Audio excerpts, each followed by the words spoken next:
2.3 Shanghai cooperation organisation SCO. So కజకిస్తాన్లో రీసెంట్గా 24th summit అనేది అయింది.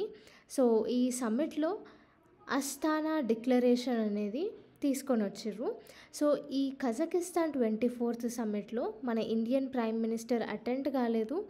అండ్ దీంట్లో US సెక్రటరీ ఫస్ట్ టైం దీంట్లో అటెండ్ అయిందనమాట. సో దీని టైటిల్ వచ్చేసి strengthening multilateral dialogue striving towards a sustainable peace and prosperity. Okay, so దీని అవుట్కమ్స్ ఏంటి అంటే, ఈ సమ్మిట్ అవుట్కమ్స్ టెర్రరిజంని కౌంటర్ చేయడం, ఈ సపరేటిజం మళ్ళీ ఈ ఎక్స్ట్రీమిజంని మొత్తం కిందికి తీసుకురావాలి 2025-27 వరకు అనేసి దీని మెయిన్ అవుట్కమ్స్ అనమాట. సో కజకిస్తాన్ ఈ కంట్రీ ప్రపోజ్ చేసింది. సో వరల్డ్ యూనిటీ ఇంకా పీస్ని మెయింటైన్ చేయాలి, దానికోసం మనం పాటుపడాలి అనేసి కజకిస్తాన్ అంటది. సో ఈ సమిట్లోనే బెలారస్, ఇది ఒక యూరోపియన్ కంట్రీ, ఇది ఫస్ట్ టైం ఈ బెలారస్ అనేది 10th మెంబర్ లాగా యాడ్ అయింది షాంఘై కోఆపరేషన్ ఆర్గనైజేషన్లో. నెక్స్ట్, సో అసలు ఈ షాంఘై కోఆపరేషన్ ఆర్గనైజేషన్ అంటే ఏంది, దీని గురించి కొంచెం డీటెయిల్గా నేర్చుకుందాం. సో షాంఘై కోఆపరేషన్ ఆర్గనైజేషన్ 2001లో Russia, China, Kyrgyzstan, Kazakhstan, Tajikistan ఇంకా ఉజ్బెకిస్తాన్ వీళ్ళన్ని కంట్రీస్ షాంఘై సమ్మిట్లో SCO అనేది ఫామ్ చేసినారు. సో ఇప్పుడు ప్రజెంట్ 10 మెంబర్స్ ఉన్నారు SCOలో. ఆ 10 మెంబర్స్ వచ్చేసి China, Russia, Kazakhstan, Kyrgyzstan, Tajikistan, Uzbekistan, మన ఇండియా కూడా ఉంది, పాకిస్తాన్ ఉంది, ఇరాన్ 2023లో జాయిన్ అయింది, బెలారస్ వచ్చేసి 2024లో జాయిన్ అయింది. దీని మెయిన్ ఆబ్జెక్టివ్ ఏంటి అంటే, బార్డర్ రిలేటెడ్ ఇష్యూస్ ఏమైనా ఉంటే అవి సాల్వ్ చేయాలి, మిలిటరీ కోఆపరేషన్ ఉండాలి, ఇంటెలిజెన్స్ షేర్ చేసుకోవాలి, టెర్రరిజంని కౌంటర్ చేయాలి, ఎడ్యుకేషన్, ఎనర్జీ, ట్రాన్స్పోర్టేషన్ ఇట్లాంటి వాటిలలో కోఆపరేషన్ ఇంకా డెవలప్మెంట్ చేయాలి అనేసి మెయిన్ థీమ్ అనమాట ఇది. Next, so Belarus 10th member లాగా 24th సమ్మిట్లో యాడ్ అయింది. సో ఈ బెలారస్ మన SCOలో ఉండడం వల్ల అడ్వాంటేజెస్ ఏంటి అంటే, ఫస్ట్ థింగ్, బెలారస్ అనేది ఫస్ట్ ఎక్స్క్లూజివ్గా జాయిన్ అయిన యూరోపియన్ కంట్రీ. ఓకే, సో దీనివల్ల ఈ బెలారస్ జాయిన్ అవ్వడం వల్ల ఈ వెస్టర్న్ ఇన్ఫ్లుయెన్స్, స్పెషల్గా US ఇన్ఫ్లుయెన్స్ అనేది తగ్గించడానికి, దాన్ని కౌంటర్ చేయడానికి బెలారస్ కంట్రీ అనేది యూజ్ అవుతుంది. ఇది పాజిటివ్ ఎఫెక్ట్. నెగటివ్ ఎఫెక్ట్లో చూసుకుంటే SCO అనేది బేసిక్గా చైనీస్ ఇన్ఫ్లుయెన్స్ అనేది ఈ SCO ఆర్గనైజేషన్లో ఎక్కువ ఉంటుంది. సో ఈ బెలారస్ జాయిన్ అవ్వడం వల్ల చైనాకి ఈస్టర్న్ యూరోప్లో యాక్సెస్ దొరికినట్టు అయింది. ఓకే, సో ఇదన్నమాట. అంటే ఏంది, బేసిక్గా చైనా ఈస్టర్న్ యూరోప్లో ఇన్ఫ్లుయెన్స్ చేయడానికి మేజర్గా బెలారస్ కంట్రీ హెల్ప్ తీసుకుంటుంది. నెక్స్ట్, సో ఇదొక మేజర్ కన్సర్న్ అనమాట. SCO రోల్ ఏంది ప్రజెంట్ వరల్డ్లో అంటే, ఫస్ట్ థింగ్, ఇది మల్టీలేటరలిజంని రీషేప్ చేస్తుంది. సో సెంట్రల్ ఏషియా వరకే ఉండే మొన్నటిదాకా, కానీ యూరోపియన్ యూనియన్లో ఒక కంట్రీ కూడా యాడ్ అయ్యే వరకు మొత్తం అటు సైడ్ కూడా ఇన్ఫ్లుయెన్స్ చేస్తూ స్ప్రెడ్ చేసుకుంటూ పోతుంది. ఆల్మోస్ట్ SCOలో 23% ఎకనామీ అనేది ఉంది, 42% పాపులేషన్ ఉంది SCOలో. ఓకే, సో ఇది మేజర్గా వెస్టర్న్ స్ట్రక్చర్ని ఛాలెంజ్ చేయడానికి తీసుకొని వచ్చిర్రు.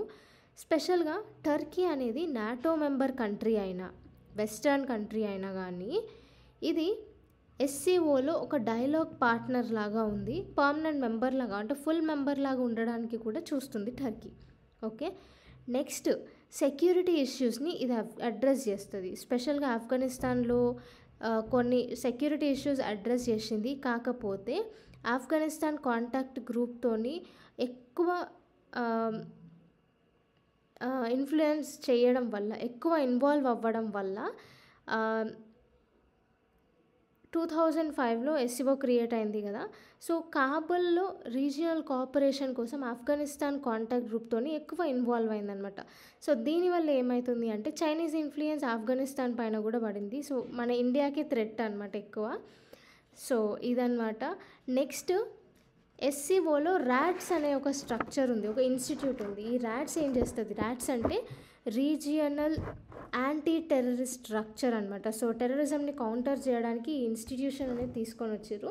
సో స్పెషల్గా ఎస్సీఓ కంట్రీస్ అన్నిటికీ ఈ ర్యాట్స్ అనేది చాలా హెల్ప్ఫుల్ అవుతుంది. నెక్స్ట్ ఎస్సీఓ స్ట్రాటజీస్ ఫుల్ఫిల్ చేయడానికి, స్పెషల్గా చైనా స్ట్రాటజీస్ ఫుల్ఫిల్ చేయడానికి ఎస్సీఓ అనేది ఉంది. అండ్ రష్యా కూడా దీనిని వెస్టర్న్ నేషన్స్, ఒక్కొక్క వెస్టర్న్ నేషన్ని కౌంటర్ చేసి ఒక వెపన్ లాగా కూడా ఎస్సీఓని రష్యా యూజ్ చేసుకోవచ్చు. సెంట్రల్ ఏషియాలో డెవలప్మెంట్ అనేది ఎక్కువ చేస్తుంది. ఫర్ ఎగ్జాంపుల్ ఐఎన్ఎస్టీసీ, చాబహార్ ప్రాజెక్టు ఇవన్నీ చేస్తుంది. సో ఎస్సీఓతో కొన్ని ఛాలెంజెస్ కూడా ఉన్నాయి. ఏంటి ఆ ఛాలెంజెస్ అంటే, ఇది వెస్ట్ అంటే ఇప్పటివరకు సెంట్రల్ ఏషియాలో ఉండే వెస్టర్న్ యూరోప్కి కూడా ఇది ఎక్స్టెండ్ అయింది. సో దీనివల్ల ఏంటి అంటే ఎక్కువ ఎక్స్పాన్షన్ అవ్వడం వల్ల, స్పెషల్గా ఇది ఎస్టాబ్లిష్ అయింది రీజియన్ని ఫోకస్ చేయడానికి, వాళ్ళ కంట్రీస్ని మాత్రమే ఎక్కువ ఫోకస్ చేసి ఇన్ఫ్రాస్ట్రక్చర్ని డెవలప్ చేయడం కోసం. కానీ ఎక్స్పాన్షన్ వల్ల రీజనల్ ఫోకస్ అనేది తక్కువైపోతుంది అండ్ ఏషియా పైన ఫోకస్ కూడా తగ్గిపోతుంది. నెక్స్ట్ ఫ్రీక్వెంట్గా ఎస్సీఓ తాలిబాన్ ఆర్గనైజేషన్లో ఇన్వాల్వ్ అవుతూ ఉంది. సో దీనివల్ల ఆఫ్ఘనిస్తాన్ ఛాలెంజెస్ని అడ్రస్ చేయలేకపోతుంది. తర్వాత ఎస్సీఓకి అంటే ఎస్సీఓ ఐడెంటిటీ అనేది వరల్డ్ వైడ్గా అంత ఎక్కువ లేదు. ఇది ఒక పెద్ద మేజర్ ఛాలెంజ్ అనమాట.